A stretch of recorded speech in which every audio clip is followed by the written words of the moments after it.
On the edge of a quiet seaside village, where white cliffs met the rolling gray sea, lived a lonely boy named Oliver. Oliver had just moved there, and everything felt different. The salty air, the narrow streets, even the way the wind howled at night. At school, the other children already had their groups. Oliver felt like he didn't quite fit.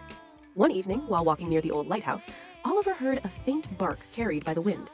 There, tangled in seaweed near the rocks, was a small, sandy-colored dog. "Don't worry," Oliver whispered gently. "I've got you." The little dog didn't growl or run away. He simply looked at Oliver with wide, hopeful eyes. It took a few careful minutes, but Oliver freed him. The little dog shook himself, spraying salty water everywhere, and then licked Oliver's cheek. Oliver laughed. A real laugh, the kind he hadn't felt in weeks. "I'll call you Beacon," he said with a smile. From that day on, Beacon waited outside the school gates every afternoon, tail wagging wildly. Soon, the other children began to gather. "Can we pet him?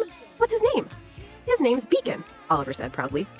Beacon didn't just chase footballs. He chased away Oliver's loneliness. But one stormy night, rain lashed against the windows and thunder shook the house. Oliver felt that old fear creeping back in.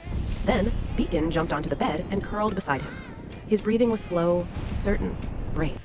Oliver placed his hand on Beacon's back and listened, not to the storm, but to the steady rhythm of his dog's heartbeat. And somehow, the storm didn't seem so frightening anymore. In the morning, the sky was clear and bright. The lighthouse stood tall against the blue horizon. As Oliver walked along the cliffs with Beacon trotting happily beside him, he realized something important. Sometimes you don't need to fit into someone else's puzzle. Sometimes you just need a friend who helps you shine. And Oliver had found